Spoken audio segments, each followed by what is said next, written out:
नारायण नारायण लक्ष्मी नारायण नारायण नारायण लक्ष्मी नारायण नारायण तनी देखी रघुनाथ जी हमारी ओरिया तनी देखी रघुनाथ जी हमारी ओरिया तनी ताकी रघुनाथ जी हमारी या तनी ताकी रघुनाथ जी हमारे बगसर में आके रवा तड़का के मरने बगसर में आके रवा तड़का के मरन गौतम नारी अहिल्या के तरने गौतम नारी अहिल्या के तनि देखी रघुनाथ जी हमारी ओरिया तनि देखी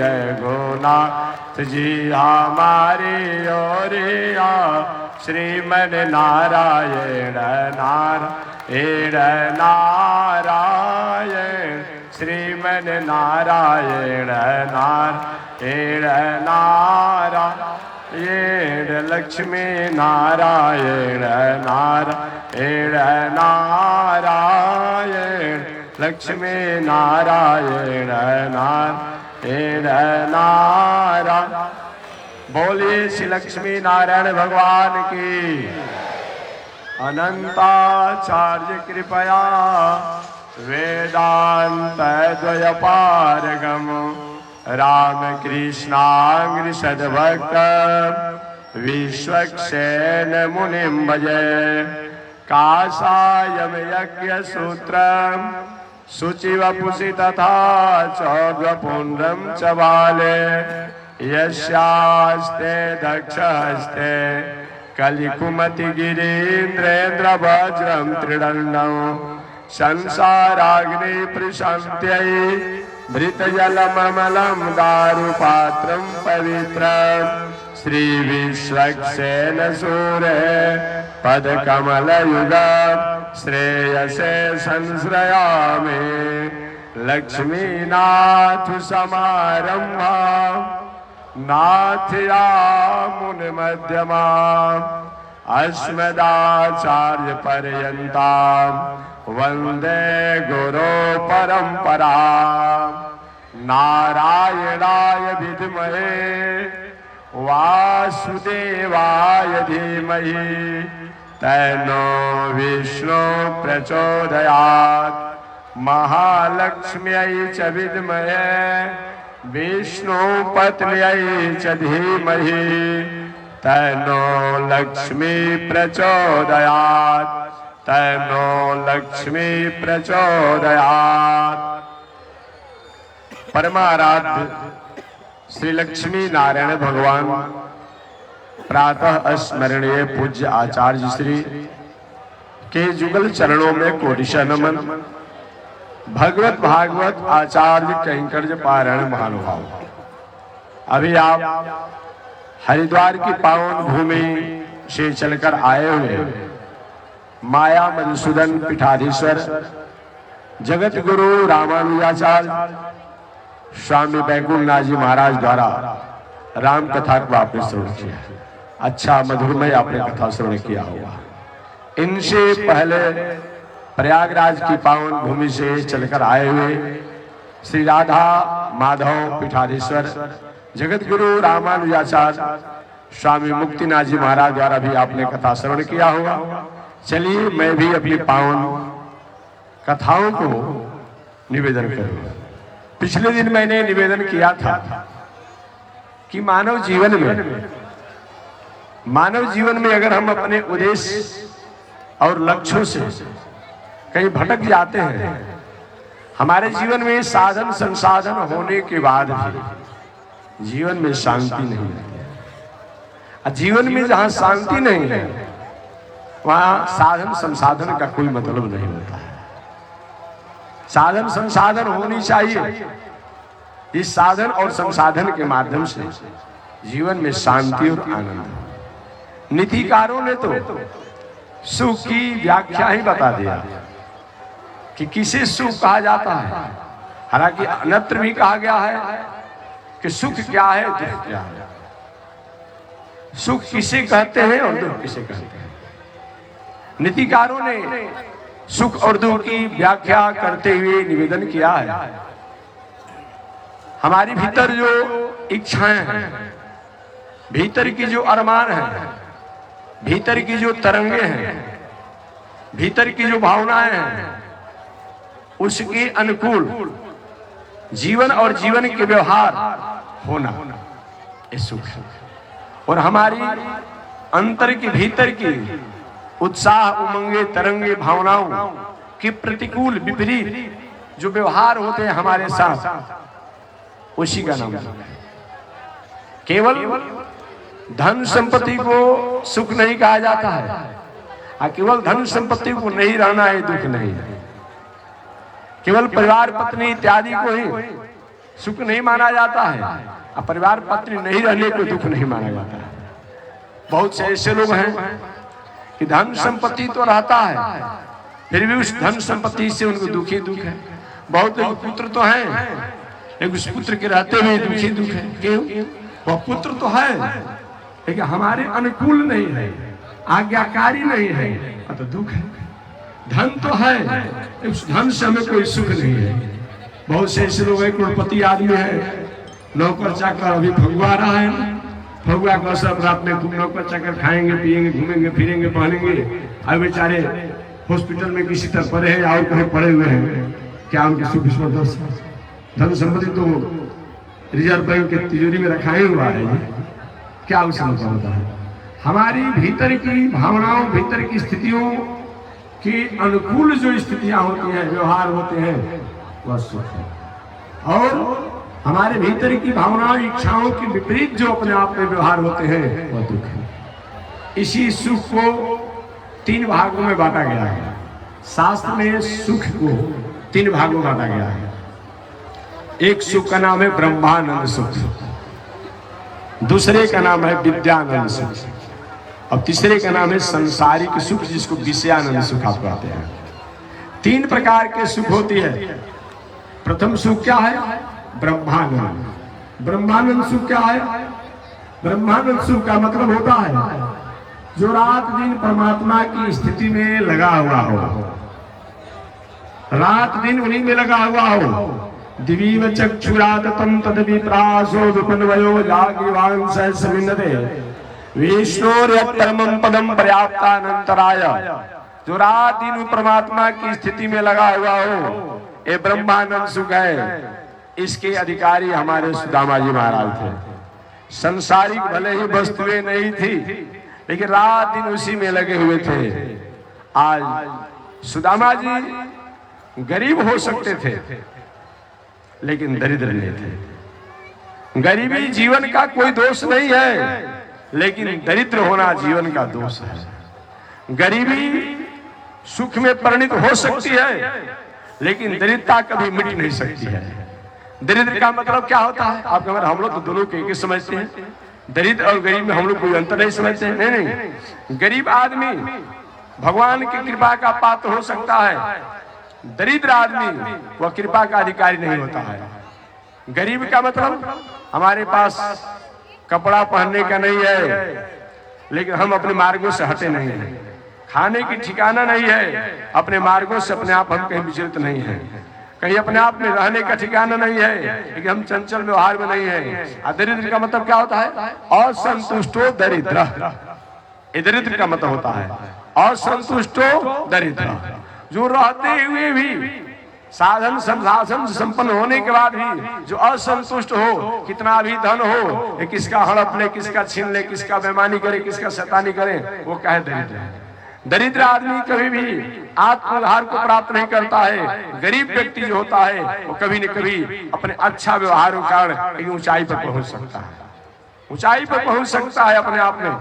विभीषण जी हो सकता है अपने आप में लंकेश रावण के हाथ से हटे, तो गरीब हो सकते थे क्योंकि पद चला गया था, सब वैभव चला गया था। रावण दरिद्र था, सब कुछ रहने के बाद भी किसका बेटी, किसका बहन, किसका राज, किसका क्या छीन ले, उसके पास कुछ नहीं होता। विभीषण जी के पास कुछ नहीं रहा, लेकिन गरीब होते हुए भी अपने आप राजा की गद्दी पर बैठ गए। सुग्रीव जी के पास कुछ नहीं था, अपने भाई के कारण सब छोड़ चुके थे। वो क्या हुआ, वो बाद में प्राप्त कर लिए। इसलिए और संतुष्टो दरिद्र, और संतुष्ट व्यक्ति जो होता है वो दरिद्र होता है। चलिए मैं तीनों सुख की पहले व्याख्या करूं। ब्रह्मानंद सुख क्या होता है?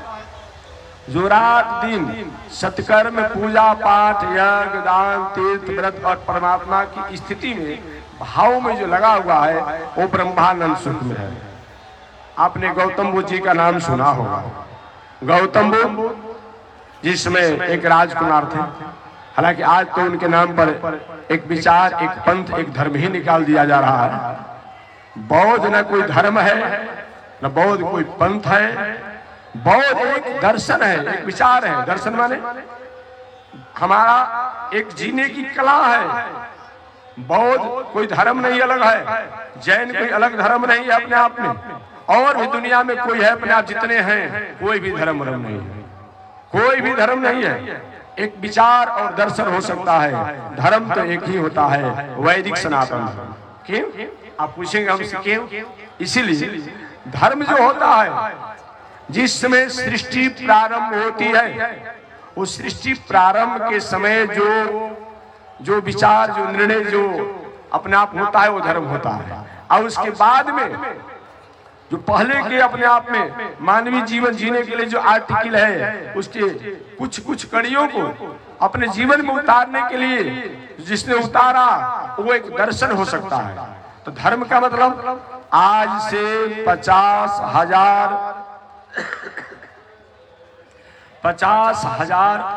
करोड़ वर्ष पहले ये धर्म की स्थापना हुई थी। कितना? 50,000 करोड़ वर्ष पहले। ये सृष्टि उसमें है। जब सृष्टि प्रारंभ होती है, उसी समय जो मानवीय जीवन जीने के लिए एक आर्टिकल, एक पैटर्न, एक सिलेबस का निर्माण होता है, वही अपने आप में क्या है? धर्म है।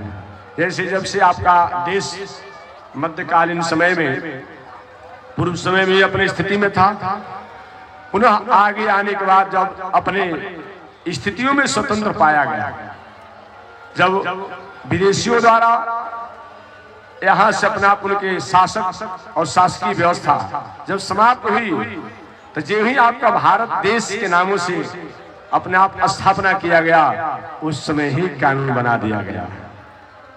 उसके बाद जो भी अपने आप होते गए, वो अपने आप एक विचार, एक कड़ी, एक आर्टिकल हुआ। लेकिन देश को चलाने के लिए जो प्रारंभ में जो व्यवस्था बनाया गया, उसकी ही लेकर के कुछ अपने आप में जो आर्टिकल, जो कड़ियां बनाई गई, वो अपने आप बताया गया है। वो हमारे देश के अपने आप में विशिष्ट जीवन जीने की कला है। तो आज से 50,000 करोड़ वर्ष पहले ये हमारे वैदिक सनातन की स्थापना हुई। हाँ, तो मैं निवेदन करूंगा, कलयुग की आयु 4 लाख, मोबाइल पर अपना गुणा कर लीजिएगा, जोड़कर हमको बाद में बताइएगा, मैं केवल इशारा कर देता हूं। 4,32,000 वर्ष एक कलयुग की आयु बताई गई है। 4,32,000 वर्ष कलयुग की आयु, और कलयुग की आयु के 2 से गुणा कर दीजिए द्वापर युग की आयु। कलयुग की आयु में 3 का गुणा कर दीजिए त्रेता युग की आयु। कलयुग की आयु में 4 का गुणा कर दीजिए सतयुग की आयु हो जाती है। माने 4,32,000 वर्ष में 1 का गुणा करेंगे तो कलयुग की आयु, 4,32,000 वर्ष में 2 का गुणा करेंगे तो द्वापर युग की आयु, 4,32,000 वर्ष में 3 का गुणा करेंगे तो त्रेता युग की आयु, और 4,32,000 वर्ष में 4 का गुणा करेंगे तो सतयुग की आयु होगी। इस तरह चारों युगों की आयु को मिलाने पर एक चतुर्युगी बनता है, एक चतुर्युगी। और ऐसे बताया गया है कि चारों युगों को चारों युगों को अपने आप में लगातार बताया गया है 71 बार बीतने में, चारों युगों में 71 का गुणा कर दीजिएगा, चारों युगों को 71 बार बीतने में, चारों माने कलयुग, द्वापर, त्रेता और सतयुग, ये चारों युग 71 बार बीतते हैं। और तब अपने आप में एक मनु का शासन काल आता है, एक मनु का शासन काल आता है। इसलिए मनु और मनवंतर आप पढ़ते रहते हैं। ऐसे 14 गो मनु के शासन जब बीतता है तो ब्रह्मा जी का एक दिन होता है। तो समझिए अभी ब्रह्मा जी का आधा आयु बीता हुआ है, तो आप एक चतुर्युगी जो है उसमें 71 का गुणा कर दीजिएगा, उसमें पुनः 14 का गुणा कर दीजिएगा, और गुणा करने पर ये ब्रह्मा का एक दिन होगा, और उसमें फिर 50 का गुणा कर लीजिएगा तो ब्रह्मा की आधा आयु हो जाएगा। अब गुणा कर लीजिएगा तो बताइएगा अपने आप में। इस तरह उस समय अपने आप में हमारी वैदिक सनातन परंपरा की अपने आप सृष्टि हुई है। तो जब से है उसी समय से धर्म है।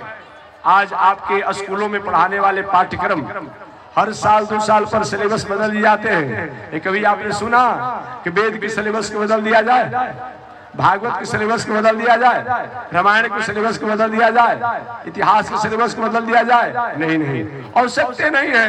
लोग बदल जाते हैं, लोग चले जाते हैं, लेकिन उसके सिलेबस बदलने की आवश्यकता नहीं पड़ती है। यही तो सनातन धर्म है। तो मैं निवेदन किया, ये सनातन धर्म है, ये सनातन परंपरा है जो आज से 50,000 करोड़ वर्ष पहले जिस समय सृष्टि प्रारंभ हुई उसी समय से धर्म चला।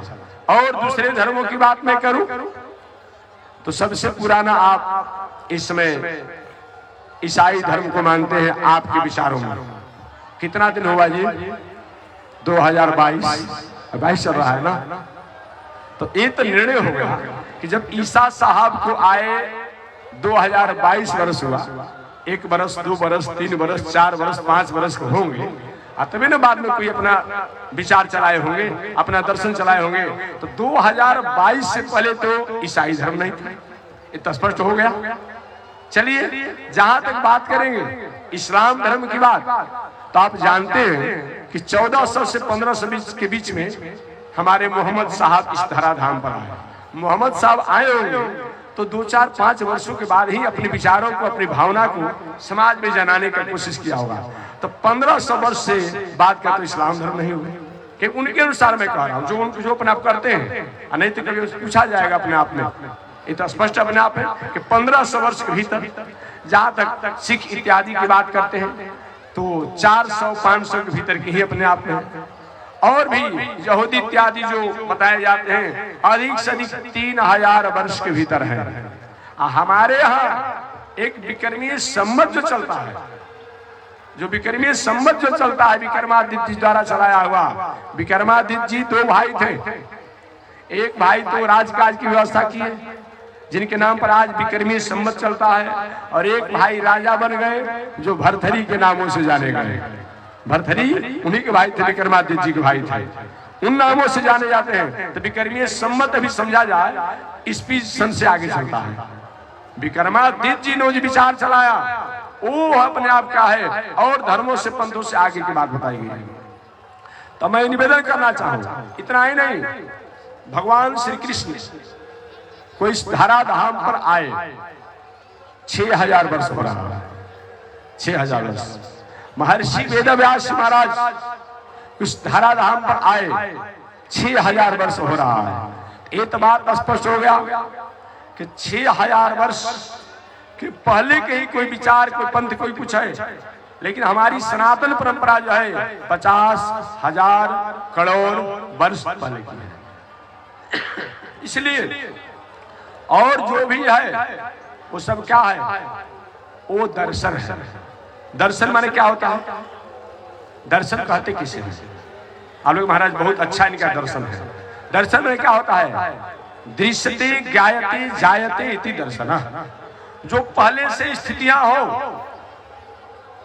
पहले से जो स्थितियां हो, पहले से जो वाक्य हो, पहले से जो शब्द हो, पहले से जो आर्टिकल हो उनके कुछ कुछ कड़ियों को अपने जीवन में उतार करके और समाज में जीने के लिए जो आदेश दे, संदेश दे, उपदेश दे, उसका नाम क्या है?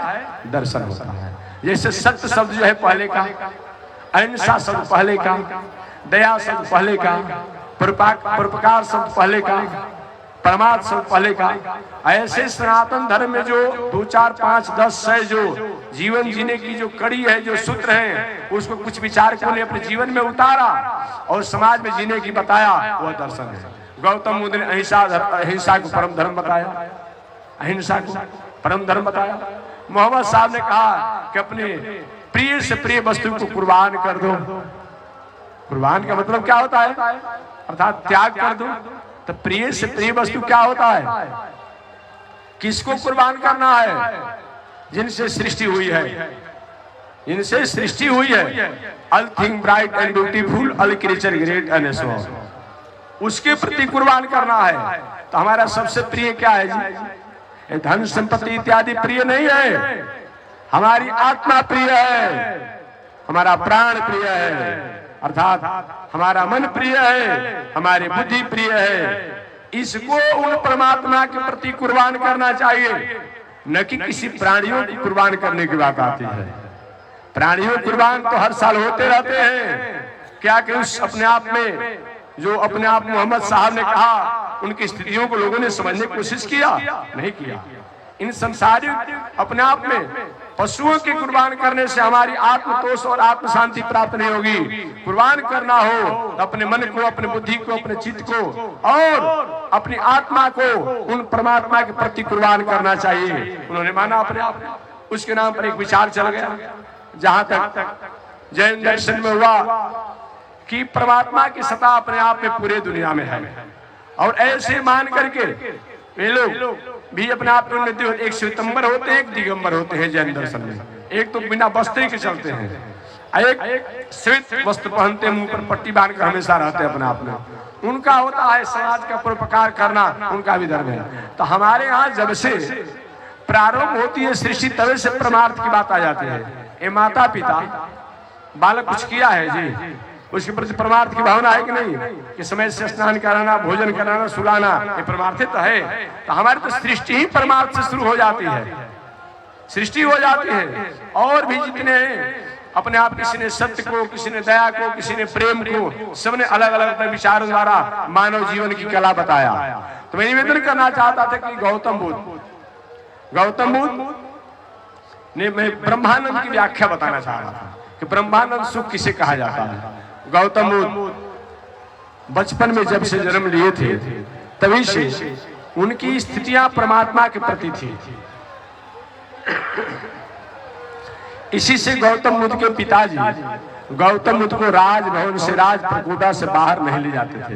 हो सकता है कि समाज की विषम परिस्थितियों को देखकर कहीं वैराग्य से मत हो जाए। समय बीतते चला गया, गौतम बुद्ध का विवाह भी हो गया। विवाह होने के बाद गौतम बुद्ध का एक पुत्र भी हुआ, जिसका नाम था राहुल, पत्नी का नाम था जसोधरा। गौतम बुद्ध के पिता ने विचार किया, अब तो स्पष्ट हो गया कि पत्नी के साथ इसका स्नेह है, तभी तो एक पुत्र हुआ है। अब कम से कम पत्नी और पुत्र से स्नेह हो गया है, तो अब वैराग होने की संभावना नहीं है।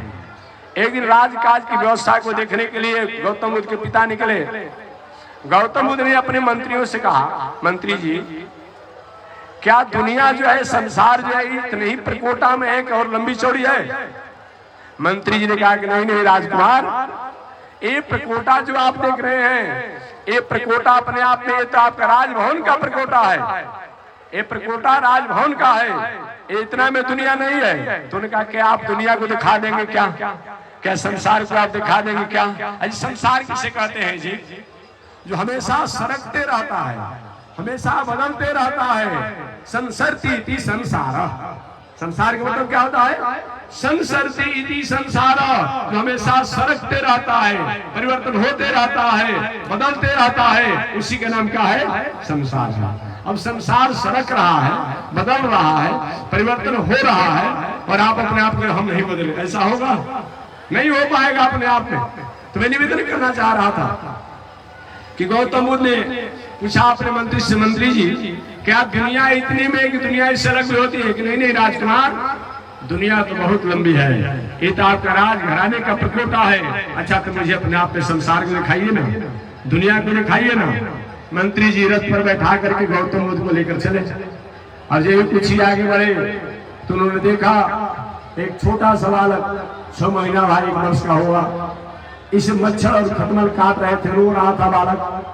छोटे बालक जो होते हैं किसी प्रकार की तकलीफ होती है, भोजन भूख लगेगा तब, सोने की इच्छा होगी तब, पीने की इच्छा होगी तब, खाने की इच्छा होगी तब, कहीं किसी के साथ घूमने की इच्छा होगी तब, तो रोने के अलावा उसमें दूसरा कोई व्यवस्था तो नहीं होता है। छोटा बालक जो 6 महीना का होता है रो रहा था, खटमल और मच्छर काट रहे थे। पूछे कि मंत्री ये बालक रो क्यों रहा है? कि राजकुमार इसके भावक अपने किसी कार्यों में चले गए हैं, इसको पल्ले में झुला करके ये अपने भावक से विहीन होकर के खटमल काट रहे हैं, मच्छर काट रहे हैं, रो रहा है, इसका दूसरा कुछ चारा नहीं। अच्छा तो जीवन में भी स्थितियां आती है क्या?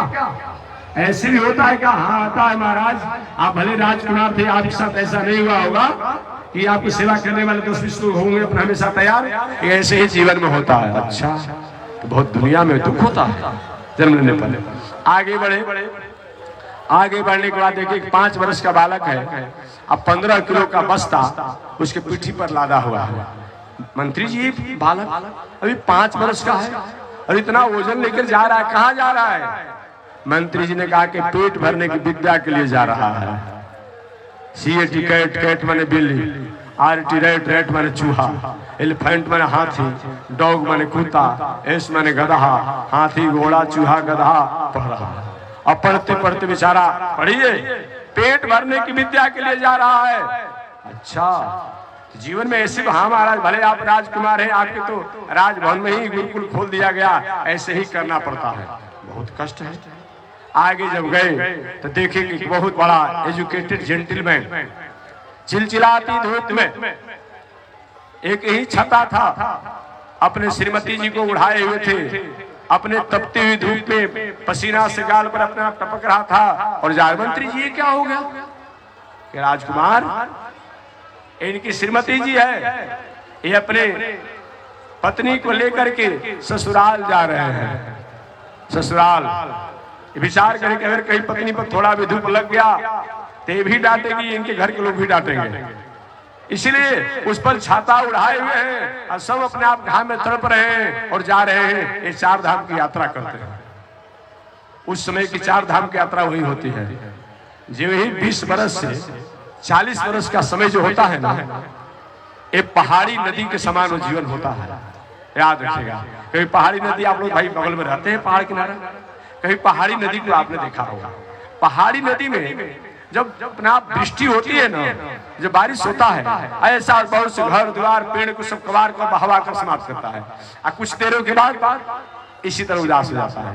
तो ये जवानी अवस्था जो है ये पहाड़ी नदी के समान होता है अपने आप में। उस समय कुछ दिखाई नहीं पड़ता है, कुछ अनुभव नहीं होता है। 20 वर्ष से लेकर के 40 वर्ष के बीच उस समय किसी रंग में कोई रहना नहीं चाहता है, एक रंग केवल बस श्रीमती जी, उसी के रंग में रहता है। हम नहीं कहते हैं, अनेक शास्त्रकारों ने भी कहा है अपने आप में।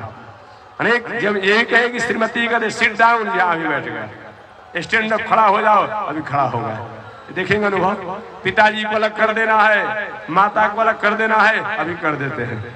अरे जिस माता पिता ने पढ़ा लिखा कर बड़ा बनाया जी, उन्हीं माता पिता को अलग कर देते हैं श्रीमती जी कहने से?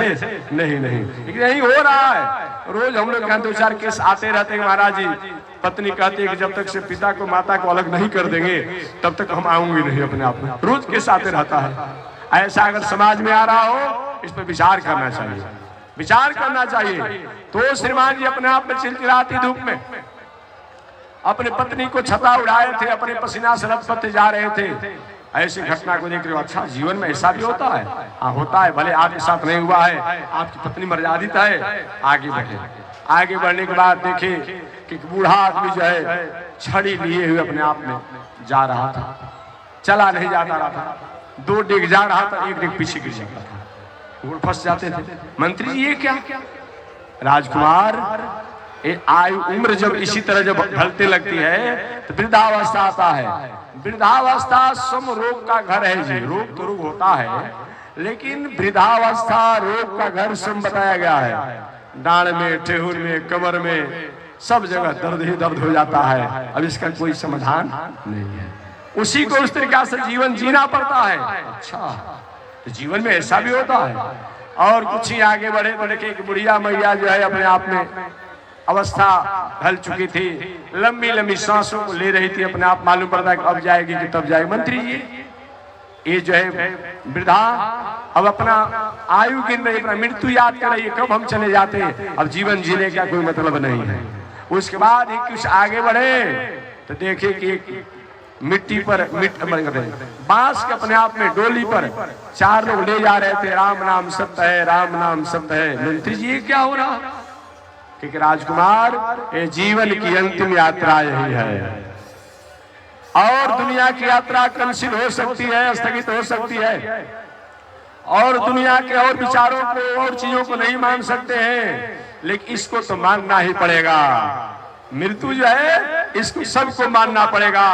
ये जीवन की अंतिम यात्रा है। और मैं तो ये कहता हूं कि आप तीर्थ यात्रा कम करिए, लेकिन शव यात्रा जरूर कीजिए।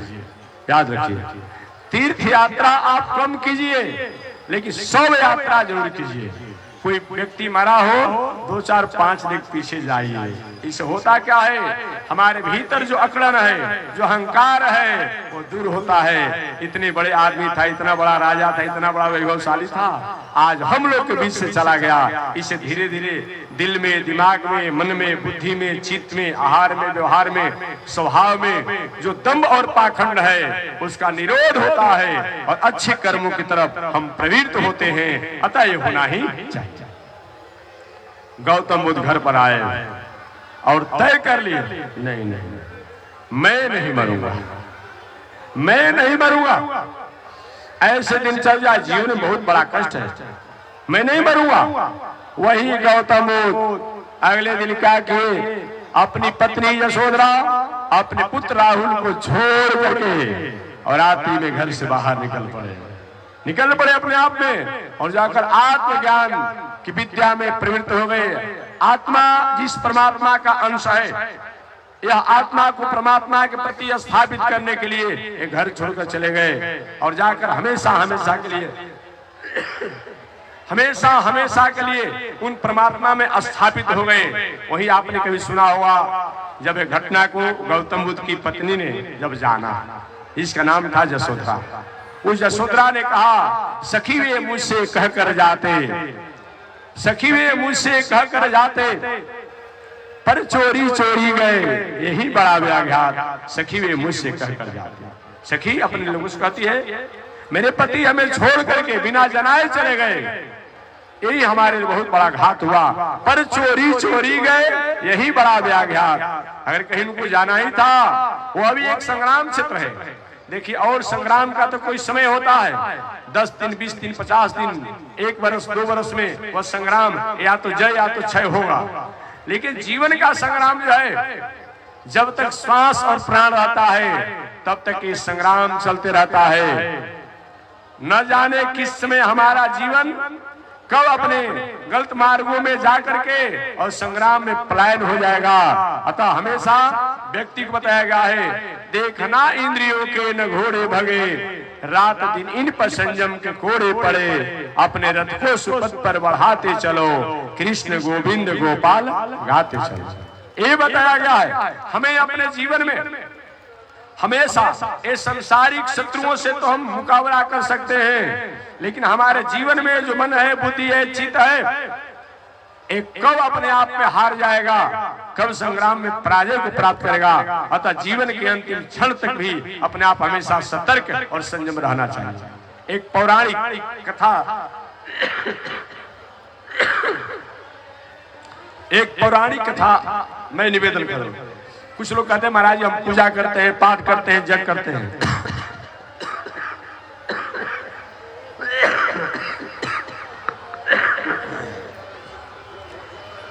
मेरा क्या बिगड़ सकता है? नहीं नहीं,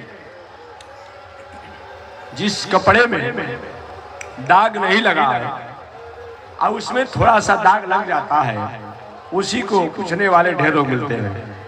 आज इस कपड़े में दाग लगा हुआ है, अभी देखते हैं ना, रोड पर मैं देख रहा था, कल गया था, आज गया था, ट्रक का जो रिपेयरिंग करने वाले लोग रोड देखिए, पूरा शरीर कपड़ा उनका लटपट शरीर भी अपने आप में अनेक प्रकार से कला चाहे लगा हुआ है। एक भी व्यक्ति रास्ता में जाने वाला नहीं पूछा अरे भाई तुम्हारे शरीर में काला क्यों लगा हुआ है, तो जानते हैं कि रात दिन ट्रक का काम करता है अपने आप में, तो कोई बनाने रिपेयरिंग करने में काली लग गया होगा। और कोई सफेद बकुल पंखी कपड़ा कहीं पहना हो और उसके कपड़ा में थोड़ा सा कहीं अपने आप दाग लग जाए तो 50 सैकड़ों व्यक्ति मिल रहे महाराज कहाँ काली लग गया, धोते नहीं, देखते नहीं अपने आप में। अब समझिए जब काली उसमें अधिक लगा हुआ है, एक भी व्यक्ति उससे पूछता नहीं है, अब थोड़ी सी काली लगा है आपसे सैकड़ों लोग पूछते हैं। कुछ तो कहते हैं कि समर्थ के नहीं दोष गोसाई, कह देते हैं लोग ना कि समर्थी व्यक्ति में कोई दोष नहीं होता है। पढ़े लिखे आप हैं, हमको एक भी समर्थी का नाम बता दीजिए जो कौन ऐसा दुनिया में समर्थी हुआ जिसमें दोष नहीं लगा, बता दीजिएगा कभी। अभी कल भर रहना है हमको अपने आप में, कल भी कथा प्रवचन होगी, परसों दिन सुबह आरती भी करके तब आगे बढ़ेंगे, तो आप हमको बता दीजिएगा कौन ऐसा समर्थी है जिसमें दोष नहीं लगा, बता दीजिएगा। देखिए हमारे भारतीय दर्शन, भारतीय शब्दों को समझने के लिए और शास्त्रों को जानना पड़ता है। ये जो कहा कि समर्थ के नहीं दोष गोसाई, ये व्यंग्यात्मक शब्द है। क्या मैं आपको नहीं पहचानता हूं, अर्थात भली भांति पहचानता हूं। क्या मैं आपको नहीं पहचानता हूं, अर्थात मैं भली भांति आपको पहचानता हूं। ये होता है, ये व्यंग शब्द है अपने आप में कि समर्थ के नहीं दोष गोसाई। क्या समर्थी को दोष नहीं लगता है, अर्थात समर्थी में जितना दोष लगता है उतना साधारण में दोष नहीं लगता है। ये बात जानिए। इसी उदाहरण के लिए मैंने बताया कि सफेद कपड़ा पहनने वाला व्यक्ति में थोड़ी सी वो काली लग जाए, सैकड़ों लोग पूछने वाले मिल जाते हैं, लेकिन कोयला के काम करने वाला व्यक्ति का पूरा शरीर और कपड़ा काली से लपटाया हुआ हो, कोई पूछने वाला नहीं मिलता। दूसरा उदाहरण, रास्ते में झोगी झोपड़ी में रहने वाले कभी आपने देखा होगा, जो झोगी झोपड़ी में कभी कभी यहाँ 5 दिन रहा, वहां 5 दिन रहा, वहां 5 दिन रहा, अपने आप में घूम रहा हो, आ कहीं उसके मकान पर आकर के कहीं गिद्ध बैठिए जाए, क्या उसका अनिष्ट होने वाला है? जो अनिष्ट होना है तो हो चुका है, उसी का परिणाम एक बेचारा झोगी झोपड़ी में रह रहा है। भले ही गिद्ध को बैठने से उसका अनिष्ट नहीं होगा, लेकिन गिद्ध के तो अनिष्ट कर ही देगा, मार कर खा जाएगा उसको अपने आप में। और वही गिद्ध कहीं किसी के घर पर बैठ जाए तो कितना पूजा पाठ करना पड़ता है, और तब शांति होती है, नहीं तो घर में उपद्रव हो जाता है। समझ लीजिए, जो जितना बड़ा होता है उसी के अनुसार उसको अपने आप उसके लिए प्रायश्चित भी बताया गया है। याद रखिएगा अपने आप में, जो जितना बड़ा होता है उसके अनुसार उतना दंड का प्रावधान बताया गया है। हाथी पगलाती है तो क्या किया जाता है? गोली मार दिया जाता है। अब बकरी कहीं पगलाएगी तो 1-2 छड़ी मार कर भगा दिया जाएगा। याद रखिएगा अपने आप में।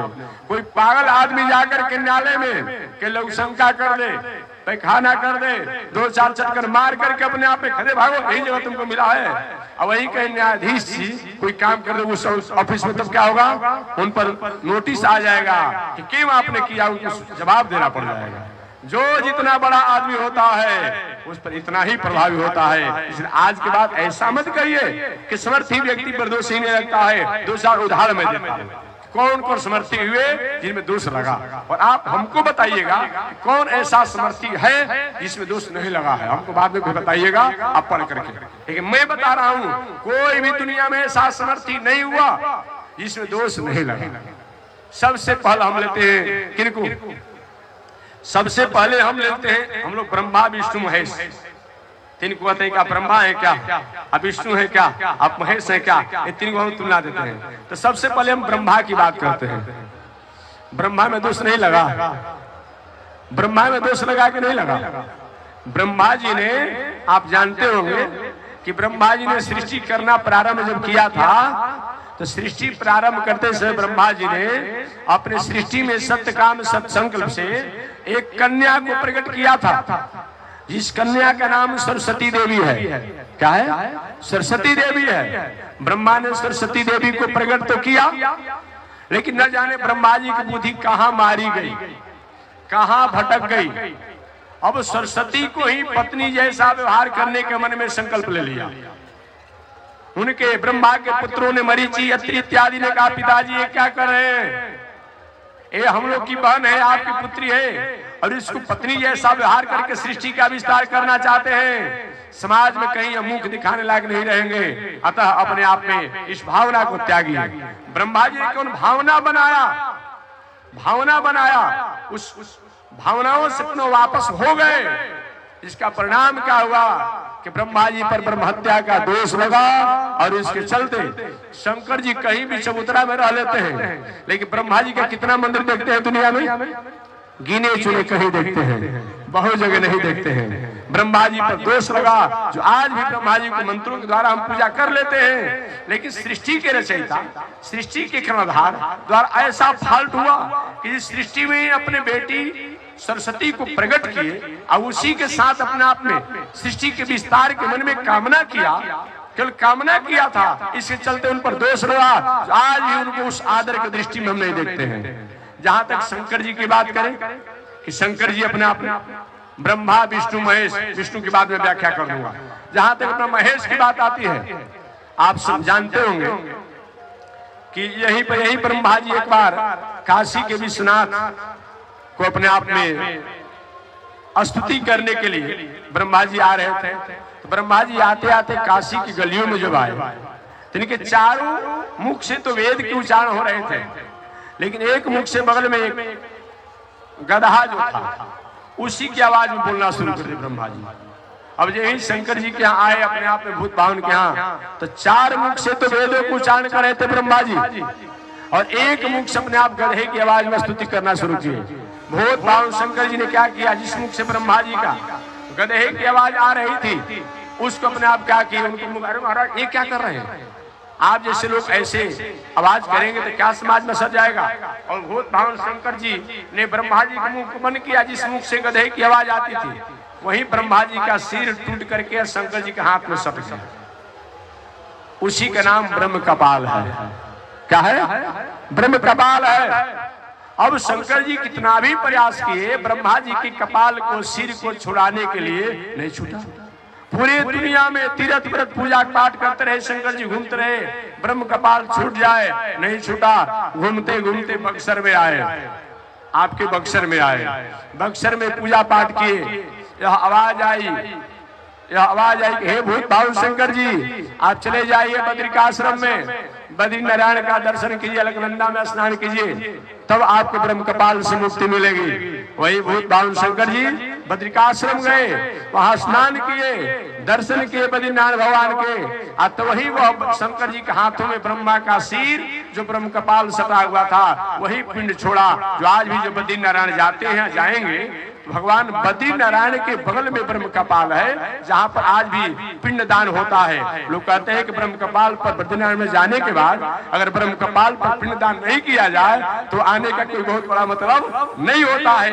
तो ब्रह्म कपाल क्या है, वही ब्रह्मा जी का सिर है, वही ब्रह्मा जी का सिर है। इस तरह शंकर जी को ब्रह्म कपाल से मुक्ति मिला, इतिहास गवाह है, आप जानते होंगे।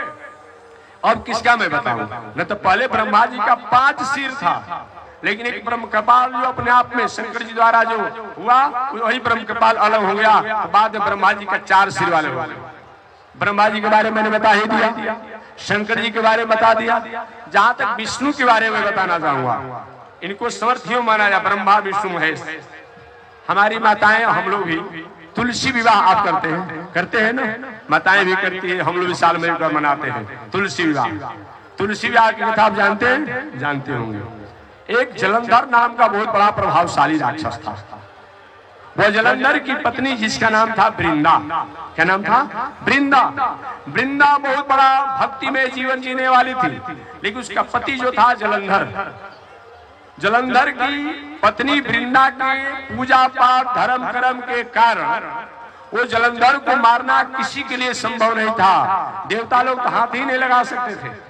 एक बार देवता लोग भगवान के पास गए, विष्णु के पास गए, प्रभु ये जलंधर राक्षस अगर रहेगा तो हम देवताओं का सारा तेज विनष्ट हो जाएगा, कोई उपाय कीजिए। भगवान ने कहा मैं भी कुछ कर नहीं सकता हूँ। जलंधर की पत्नी वृंदा जो है इतनी बड़ी तपस्या किया है, कि इस तपस्या को अपने आप में मैं निरर्थक नहीं कर सकता हूँ, कोई न कोई उपाय करना पड़ेगा। अपने आप देवताओं को उपाय कीजिए। अंत में देवताओं पर हम उपाय कर नहीं सकते हैं, उपाय आपको भी करना पड़ेगा, उपाय आप ही है। वही विष्णु जो है क्या किए, जलंधर राक्षस का वेश बना करके अब वृंदा के पास गए और उसकी मर्यादा को भंग करने की कुचेष्टा किए। उसमें वृंदा पहचान गई कि मेरे पति नहीं है, ये तो साक्षात विष्णु है। मेरे पति का रूप बना करके और मेरी मर्यादा को भंग करके और मेरे पति को मारने का यह षड्यंत्र किया जा रहा है। भले ही जलंधर राक्षस का वध हुआ, अपने आप में वृंदा ने श्राप दिया विष्णु को, अरे आप सृष्टि के पालन करता कहे जाते हैं, देवताओं के लिए आपने मेरे पति का रूप बना करके मेरी मर्यादा को भंग करना चाहा, तो जाइए मैं आपको साथ देती हूँ कि आप पाषाण हो जाइए। वही विष्णु भगवान को पाषाण के रूप में होना पड़ा। यही हमारे शालिग्राम भगवान है जो रोज हम पूजा करते हैं। जो इस शालिग्राम भगवान दुनिया में एक ही जगह होते हैं, केवल नेपाल में दामोदर कुंड में होते हैं। अपने आप में सब लोग जानते होंगे, दुनिया में भले पूजा किया जाए एक ही जगह शालिग्राम भगवान होते हैं। और शालिग्राम भगवान एक ऐसे भगवान है कि इनको एक वर्ष तक अगर नहीं भी भोग लगाया जाए तो कुछ प्रभाव पड़ने वाला नहीं है, एक वर्ष भी। और ये मूर्ति जो है और 24 घंटा भोग नहीं लगाया जाए तो पुनः प्राण प्रतिष्ठा करना पड़ता है। लेकिन शालिग्राम भगवान एक वर्ष भी सिद्ध रह जाए तभी कोई प्रभाव नहीं पड़ता है। तो वही विष्णु साक्षात उस जलंधर राक्षस की पत्नी वृंदा के साथ के कारण अपने आप में यही शालिग्राम भगवान पत्थर के रूप में बन गए अपने आप में। अब वृंदा ने कहा हमको आपने अपने पत्नी रूप में स्वीकार करने के हमने में भावना किया देवताओं का मंगल करने के लिए, तो चलिए मैं भी अपने आप में तुलसी वृक्ष बन करके आऊंगी। तो वही जलंधर राक्षस की पत्नी जो है ये तुलसी बनी और भगवान विष्णु जो है ये अपने आप शालिग्राम बने। इसलिए कभी कुछ लोग पूछते हैं, जो हर साल हम लोग विवाह महोत्सव मनाते हैं, हम भी मनाते हैं, हमारी माताएं तो घर घर में सनातन धर्म के रहने वाली तुलसी विवाह मनाती है। तो वही अपने आप बताया गया है कि वह साक्षात वृंदा तुलसी बन गई और साक्षात विष्णु जो है ये शालिग्राम भगवान बन गए। कुछ लोगों ने पूछा, हमसे एक बार पूछा था लोगों ने, महाराज ये रात्रि में शालिग्राम भगवान पर तुलसी पत्र रहना चाहिए कि नहीं? हमने कहा कि क्यों नहीं रहना, बता दीजिए। तो इसलिए कि महाराज लक्ष्मी जी साथ में रहती है भगवान के, तो तुलसी तो सौतेन हुई तो काहे रखेंगे? हमने कहा कि भले तुलसी को सौत आप लोग मान रहे हैं, लेकिन तुलसी का एक पत्ता तो जरूर रहना चाहिए। भले लक्ष्मी जी हैं, लेकिन वृंदा जो साथ तुलसी बनी थी उसको नकारा नहीं जा सकता है। तो कोई भी अपने आप शालिग्राम भगवान हो, एक तुलसी पत्ता रख दिया जाए तो कोई आपत्ति नहीं है। भले मूर्ति में से अपना मूर्ति जो हो उस मूर्ति से तुलसी पत्र को रात्रि में शयन कराते समय हटा दीजिए, लेकिन शालिग्राम भगवान पर अपने आप में जो है उनको हटाना नहीं चाहिए। एक बात और भी बताया गया है, इस शालिग्राम की पूजा माताओं को हाथ से स्पर्श करके नहीं करना। और ये मूर्ति जो कर सकती है, लेकिन ये शालिग्राम की पूजा अपने आप पूजन जो है स्पर्श करके नहीं कर, कोई नहीं घर में हो शालिग्राम भगवान हो ऊपर से तुलसी चढ़ा दो, भोग लगा दो, प्रणाम करो। क्यों कि शालिग्राम भगवान बताया गया है कि माताओं को हाथों से स्पर्श करने पर वज्र जैसा प्रहार लगता है, घर में अमंगल अनिष्ट होने की संभावना बनती है, क्योंकि वृंदा के ऐसे वचनों के कारण। अतः अपने आप माताओं को शालिग्राम किसी घर में हो भगवान, तो कोई छोटा बालक हो और कोई हो उससे पूजा करा दो, तुम आरती करो, स्पर्श नहीं करना चाहिए। इस शास्त्र की मर्यादा है, शास्त्रीय मर्यादा है। तो मैं बताया ब्रह्मा विष्णु महेश इन तीनों द्वारा। अब बताइए दोष लगा कि नहीं लगा? चलिए और मैं बताता हूँ। इंद्र को आप बड़ा मानते हैं, इंद्र में दोष लगा कि नहीं लगा? इंद्र ने जब गौतम ऋषि की पत्नी अहल्या को दूषित करना चाहा, गौतम ऋषि ने इंद्र को श्राप दिया, अरे इंद्र तुम मेरी पत्नी अहल्या की मर्यादा को भंग करना चाहते हो, अपने आप में तो जाओ, तुमको मैं श्राप दे रहा हूं कि तुम्हारे शरीर में 1000 छेद हो जाए, 1000 छेद हो जाए। उस पर दोष लगा। दूसरी बार इंद्र ने जब त्वष्टा के पुत्र विश्वरूप को अपना पुरोहित भी बनाया, अब पुरोहित बना करके बाद में मार भी दिया, तो विश्वरूप के वध करने के बाद उस इंद्र पर दूसरी बार ब्रह्म हत्या का दोष लगा। तीसरी बार इंद्र ने जब वृत्रासुर, भले ही वह राक्षस था, वृत्रासुर का वध किया, क्योंकि वृत्रासुर भगवान की स्तुति कर रहा था, और उसी समय इंद्र ने प्रहार किया। तीसरी बार ब्रह्म हत्या का दोष लगा। कौन ऐसा व्यक्ति जिस पर दोष नहीं लगा? आगे मैं निवेदन करूं, जहां तक राम और कृष्ण की बात आप करते हैं, राम और कृष्ण की बात करते हैं, क्या राम जी में दोष नहीं लगा? कृष्ण में दोष नहीं लगा? वो भी मैं सुना दूं। राम जी की बात आप करते हैं, हम भी राम जी के पुजारी हैं, कृष्ण हम भी पुजारी हैं, लेकिन शास्त्रीय बात मैं बता रहा हूं। जिस समय भगवान श्री राम ने लंकेश रावण को मारा था, सारे ऋषि लोग मिलकर के अपने आप पे क्या किए? इनको छांट दिया था। हम राम जी के यहाँ पूजा पाठ नहीं कराएंगे, नहीं कराएंगे, अपने आप में दान दक्षिणा नहीं लेंगे। भले रावण कुछ भी था, लेकिन ऋषि का बेटा था ना, ऋषि का पुत्र था अपने आप में। तो उसके बाद ऋषि लोग, विप्र लोग, विद्वान लोग जाना बंद कर दिए थे, बंद कर दिए थे। अंत में वशिष्ठ ऋषि से पूछा गया, भाई अपने आप कुल गुरु थे, कहाँ जाएंगे?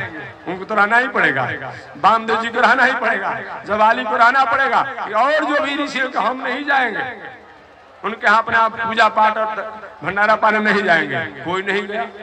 वशिष्ठ ऋषि ने कहा एक उपाय है, एक आप जग कीजिए, और जग के अवसर पर सभी को बुलाइए कि भाई मेरे द्वारा हो गया, वो राक्षसी वृत्ति में रहता था, अतः उसको मारना पड़ा, मेरा ये विचार नहीं था, अगर हमको दोषी माना जा रहा है तो ठीक है। जग का आयोजन किया गया, और जग के आयोजन के बाद सभी ऋषियों को बुलाया गया, और ऋषियों को जब बुलाया, सब लोग आए अपने आप में, सब लोग कहीं कि हम आ तो गए, हम लोग आ गए, लेकिन आने के बाद आधे लोग अपना भंडारा के प्रसाद पाए, आधे लोग हम नहीं पाएंगे।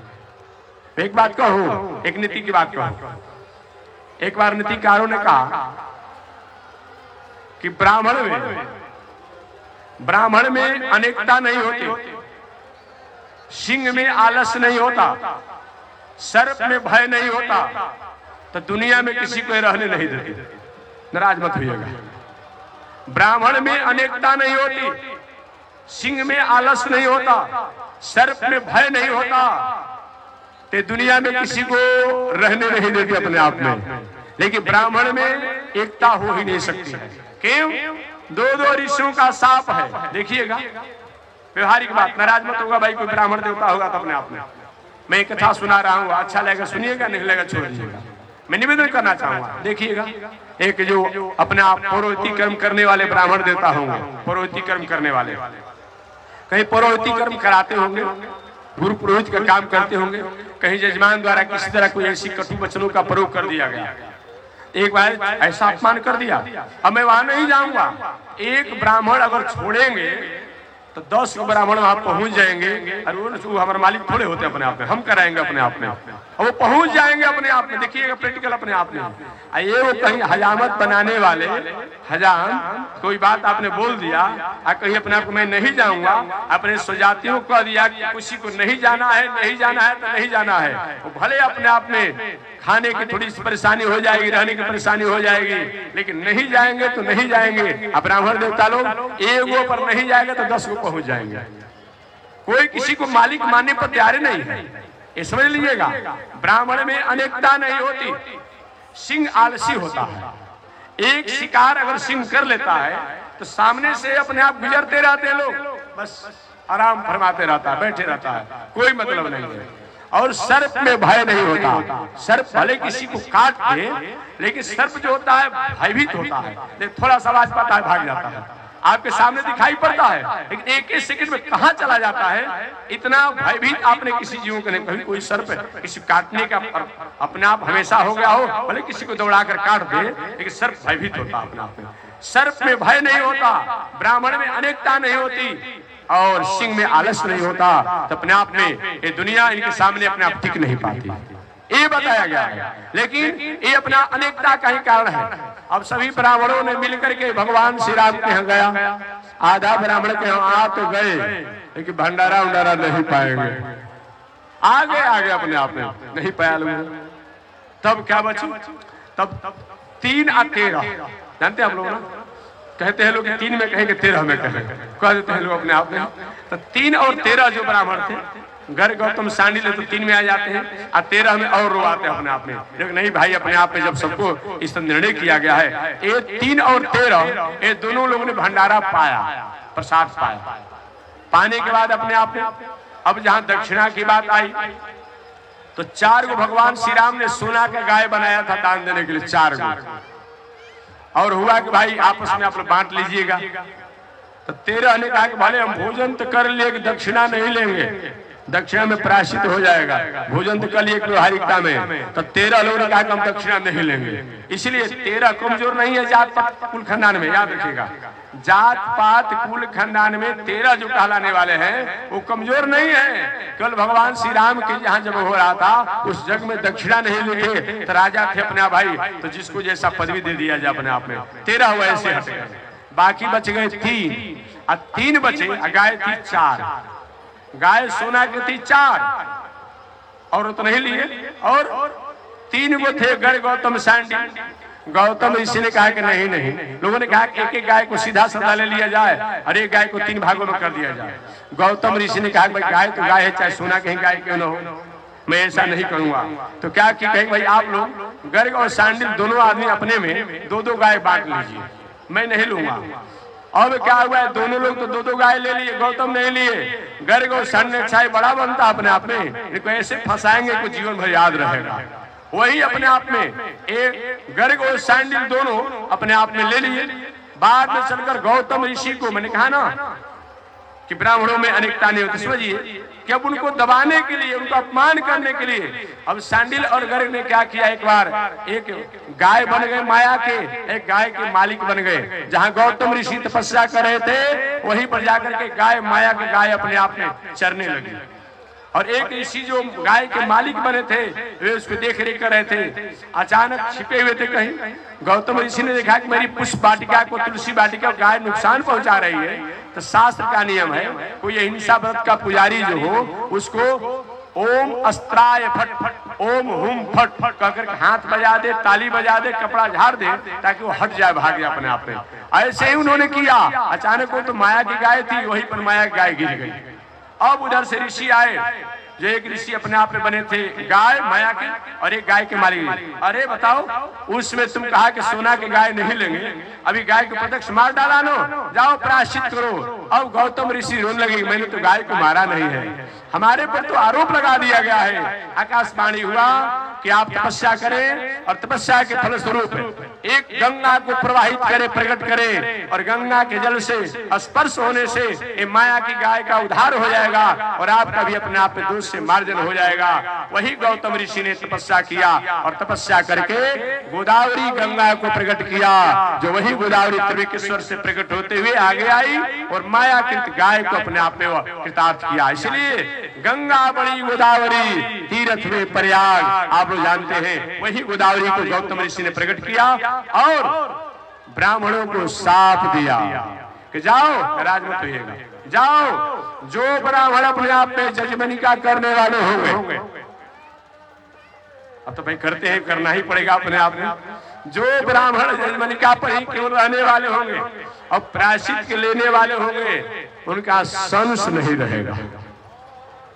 नाराज होकर उन्होंने कहा है, आज भी देखा जाता है कि पंडित जी 4 चीज के आचार्य थे, उनका लड़का क्या हो गया भाई, झुम बराबर झुम शराबी। अरे ये होना चाहिए क्या जी, ऐसा होना चाहिए। 4 चीज के पंडित जी महामहोपाध्याय थे, उनका लड़का नालायक होना चाहिए, नाती नालायक होना चाहिए, परिवार के मार्गों का अधिकारी होना चाहिए। क्यों होता है? तो मैं निवेदन करना चाहूंगा कि यत्किंचित पौरोहिती कर्म करने वाले जो ब्राह्मण हैं उनको चाहिए कि पौरोहिती कर्म अगर कराते हैं तो जो भी दक्षिणा मिल रहा हो उसमें से 5% नहीं तो 10% कम से कम जो दक्षिणा मिल रहा हो उसमें से अपने आप में समाज के उपकार में लगाएं। कभी मंदिर में किसी कन्याओं के विवाह में, किसी गरीब को पुस्तक बांटने में, कहीं अनाथ गरीबों को, तब तो ठीक रहेगा। और सब प्रायश्चित के धन आप ही ले लेंगे तो उसका रिएक्शन आपके परिवार पर पड़ेगा और आप देखते भी होंगे। इसलिए ये कामों को करना पड़ेगा, क्योंकि पुरोहिती कर्म वशिष्ठ ऋषि ने कहा है कि पौरोहिती कर्म अति निंदित नहीं है। अर्थात निंदित क्यों कहा है? निंदित इसलिए कहा है कि कितना भी पापी आदमी, कुकर्मी आदमी और धार्मिक आदमी हो, हिंसा वाला हो, बेविचारी हो, लेकिन जब पूजा कराएंगे तो संकल्प करना ही पड़ता है। और संकल्प जब करते हैं तो कायिक, वाचिक, मानसिक, सांसर्गिक, नैसर्गिक जो भी पाप है वो हम लेते हैं और संकल्प छोड़ते हैं।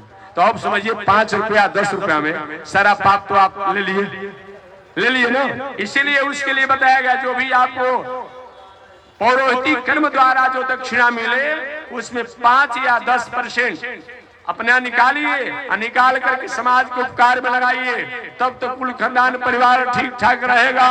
नहीं तो केवल अपने में लगाएंगे तो आप ठीक हैं, लेकिन जिसका आपने प्रायश्चित ले रहे हैं उसका प्रायश्चित आपके माथा पर चढ़ेगा और उससे आपका परिवार और आप में किसी प्रकार का कोई फल आने की संभावना बन सकती है। एक गौतम ऋषि का ऐसा साप है जो आज भी देखा जा रहा है। इस तरह मैं निवेदन करना चाह रहा था कि भगवान श्री राम में दोष लगा, तभी तो अपने आप में उनको इतना बड़ा करना पड़ा। चलिए जहां तक कृष्ण भगवान की बात करें, कृष्ण भगवान पर सिमंतक मणि के चोरी का दोष लगा था कि नहीं लगा था? सिमंतक मणि का कथा आप लोग जानते होंगे। उसके लिए क्या हुआ पूछे गर्गाचार्य, गुरु जी हमने चोरी किया भी नहीं, सिमंतक मणि के बारे में जानता भी नहीं हूँ और हमारे पर चोरी का दोष क्यों लग गया? तो गुरुदेव गर्गाचार्य ने कहा कि आपने भादो के चौथ के चंद्रमा को देखा है, उसके दोष के कारण आपको चोरी का दोष लग गया, नहीं करने पर उन पर भी दोष लगा अपने आप। जहां तक दशरथ जी महाराज की बात करेंगे, इनको समर्थी माना जाता है दशरथ जी को। ये दशरथ जी महाराज आप जानते होंगे कि दशरथ जी महाराज वेदी बाण के अधिकारी थे, शब्द द्वारा ही बाण चलाते थे। वही श्रवण कुमार का नाम आपने सुना होगा। श्रवण कुमार के माता पिता नानी को लेकर के जब यात्रा कर रहे थे, अचानक श्रवण कुमार अपने माता पिता को जल पिलाने के लिए एक सरोवर में जल भर रहे थे, घड़े में जल भर रहे थे। हमारे दशरथ जी महाराज अपने आप जा रहे थे, उसी मार्गों से आवाज आया, जब घड़ा में जल भरा जाता फटफट की आवाज आती है। दशरथ जी महाराज पे हुआ कोई हिंसक जीव जो है सरोवर में जल पी रहा है, जल पी करके कहीं हमारे प्रजा को अनिष्ट पहुंचाएगा। उन्होंने सब जहां से आ रहा था बाण छोड़ा, वो कोई हिंसक जीव नहीं बल्कि श्रवण कुमार ही थे। और श्रवण कुमार होने का बाण छोड़े, श्रवण कुमार आहत होकर के मृत्यु की सैया पर हो गए। जब दशरथ जी महाराज वहां पहुंचे, देखे कि ये तो कोई हिंसक जीव नहीं है, बाघ सिंह नहीं है, ये तो ऋषि कुमार है। कहे महाराज मैं अपने माता पिता अंधांधी की जल पिलाने के लिए आया था, तो मैं तब जी नहीं पाऊंगा, लेकिन जल ले जाकर माता पिता को पिला दीजिएगा, उनके जीवन की परिस्थिति की व्यवस्था कीजिएगा। वही दशरथ जी महाराज वहां अंधांधी के पास गए, श्रवण कुमार के माता पिता के पास गए, सारी घटना को बताया। अंधांधी ने कहा जाओ, जैसे मैं अपने पुत्र के वियोग में मर रहा हूँ, एक दिन ऐसा समय आएगा कि तुम भी अपने पुत्र के वियोग में मरोगे। वही अंधांधी कह करके मृत्यु को प्राप्त किए। दशरथ जी महाराज को शोक भी हुआ और हर्ष भी हुआ, शोक भी हुआ और हर्ष आनंद भी हुआ। क्यों शोक इसलिए हुआ कि मैंने ऋषि कुमार मेरे बाणों द्वारा आहत हो गया, और हर्ष इसलिए हुआ अभी तक दशरथ जी महाराज कोई पुत्र नहीं था कि जब ऋषि कह दिए हैं अंधांधी कि तुम भी अपने पुत्र की शोक में मरोगे, तो मैं भी अब निर्वंश नहीं रहूंगा, मेरा भी पुत्र होगा, क्योंकि वचन झूठ नहीं होगा। ये हर्ष हुआ, उसमें हुए नहीं थे राम लक्ष्मण अपने आप में।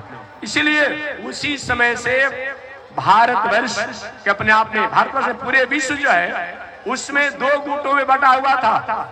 आज पूरे विश्व का नायक विदेश के लोग हैं, हम तो एक सदस्य बनने के लिए तरस रहे हैं, अपने आप बार बार अपना प्रस्ताव भेज रहे हैं, लेकिन हमें सदस्य नहीं बनाया जा रहा है।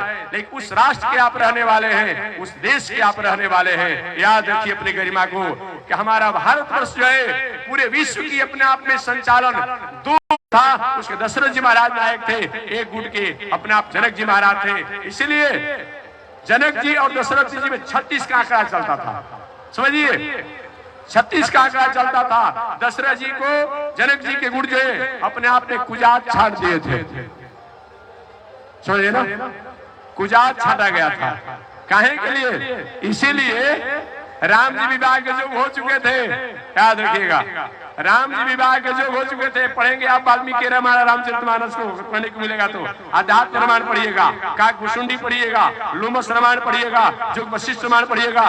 विवाह के जोग हो चुके थे राम जी, कोई भी तिलकहरू द्वार पर नहीं आ रहा था, कोई नहीं आ रहा था। इसलिए जब विश्वामित्र बाबा बक्सर से जब गए तो पहले तो दशरथ जी महाराज ने कह दिया, महाराज जी मान दे देंगे, जान दे देंगे, शान दे देंगे, धन दे देंगे, सेना दे देंगे, लेकिन राम दे तो न बन ही गोसाई। ए गोसाई जी, ये राम को देते नहीं बनता है, भले में मार दीजिए, हमारा धन ले लीजिए, हमारी सेना को ले लीजिए, सब कुछ कर दीजिए, लेकिन राम को देते नहीं बनेगा।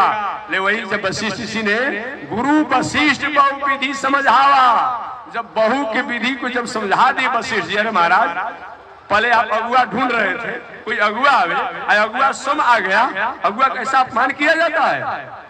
ये केवल ये जग करने के लिए बक्सर नहीं आए विश्वामित्र बाबा, एक बार हुंकार कर दे तो हमारी स्वाहुता का समापन हो जाएगा, लेकिन आपके बेटा का अगुवाई करने आए हैं, ये राक्षस के मारने के माध्यम से आपके बेटा का विवाह करने के लिए आए हैं। गुरु वशिष्ठ बहु विधि समझावा, बहू की विधि को समझा दिए कि अपने आप में 2 ले जाएंगे, 4 पहुंचाएंगे अपने आप में। और तब दशरथ जी कहते, महाराज तो कल मेरे बेटे को मत ले चलिए ना, एक बात मत करिए ना, मेरे 4 पुत्रों को ले चलिए, क्यों 4 को विवाह करना था ना, 4 पुत्रों को ले चलिए, और 4 पुत्रों को मत ले चलिए, मेरी 4 रानियों को भी साथ ले चलिए, हम भी साथ चलेंगे, मेरी सेना भी रात साथ चलेगी।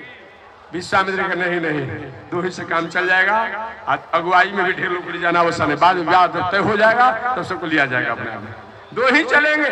वही दोनों को लेकर के अपने आप में हमारे विश्वामित्र बाबा बक्सर में आए, हमारी स्वाहु का कल्याण किया, और जाकर के जनक जी महाराज की जमाता बने। याद रखिए, जनक जी महाराज ने सबको निमंत्रण दिया था, लेकिन दशरथ जी को निमंत्रण नहीं दिया गया था, उनको छांट दिया गया था। पहले देश देश के भूपति आए, आपने पढ़ा होगा, लेकिन आपने कभी ये नहीं पढ़ा होगा कि दशरथ जी महाराज उस स्वयंवर में गए थे। सब विवाहिक नहीं जाता था, ऐसे भी लोग जाते थे वहां अपने आप में, देश दिखने के लिए भी जाते थे। देश देश के भूपति आए सारे, उसमें रावण भी गया था, आपने पढ़ा होगा अपने आप में, लेकिन दशरथ जी महाराज स्वयंवर में गए थे, मैंने नहीं पढ़ा है कि अपने आप इनको छांट दिया गया था। वही जब अपना धनुष जब टूट गया, आज जब राम जी महाराज अपने हाथों से चिट्ठी लेकर दूध को पिता किए, तो राम की करवर चिट्ठी पढ़ी जात नहीं, खट्टी और मीठी। चिट्ठी खट्टा होता है जी, खट्टा इस बात की है कि जिनको कुजात छाटा गया था, और अपने आप में आज वही जनक जी महाराज निमंत्रण भिजवाए हैं, जिनके अपने आप में जो मेरे पुत्र, जो अपने आप में आज बहुत दिनों से मैं 4 रात अगुवाएं, वही आज जनक जी महाराज के दामाद बनने जा रहे हैं। मीठा कार्य अपने आप में इस तरह मैं निवेदन कर रहा था कि दशरथ जी महाराज का भी दोष लगा था। जहां तक और किसकी बताऊं, कथा बहुत अपने आप में, इसलिए समर्थ के नहीं दोष गोसाई, समर्थी व्यक्ति में दोष नहीं लगता है, अर्थात समर्थी में जैसा दोष लगता है और कहीं दोष नहीं लगता है। तो हमारे महर्षि वेदव्यास महाराज ने वेदों की रचना किया, उपनिषद की रचना किया, इतिहास पुराणों की रचना किया, 17 पुराणों की रचना किया, लेकिन मन में शांति नहीं मिली, मन में तोष नहीं मिला, मन में आनंद नहीं आई। क्यों कि व्यास जी महाराज धाराधाम पर जिस उद्देश्य और लक्ष्यों को लेकर के आए थे, वह उद्देश्य और लक्ष्य अभी अपने आप बाकी है, अभी अधूरा है। कल देखते हैं कि नारद जी महाराज व्यास जी के उद्देश्यों को कैसे पूरा करते हैं, शेष चर्चा अगले दिन। आज इसी के साथ वाणी विराम, आगे परमात्मा के जैसे एड लक्ष्मी नारायण श्रीमन नारायण, एड लक्ष्मी नारायण श्रीमन नारायण, नारायण नारायण श्रीमन नारायण, नारायण नारायण। बोलिए श्री लक्ष्मी नारायण भगवान की, भास्कर भगवान रामानुजाचार्य स्वामी महाराज की। हरि ओम। शांति है, शांति है, शांति है।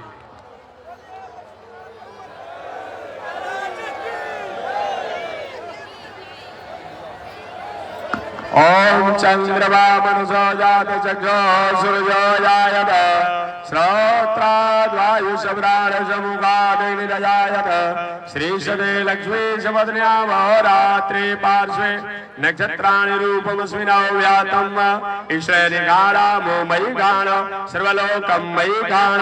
श्री लक्ष्मी नारायण भगवान की, श्री भास्कर भगवान रामानुजाचार्य स्वामी जी महाराज की, श्री प्रतिभात भयंकराचार्य स्वामी जी महाराज की, अनंताचार्य गादी स्वामी जी महाराज की, परमाचार्य रामकृष्णाचार्य स्वामी महाराज की, विश्ववंदनाचार्य श्री तिरंडी स्वामी जी महाराज की।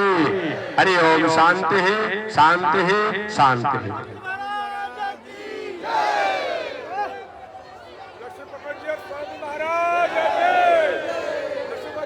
महाराज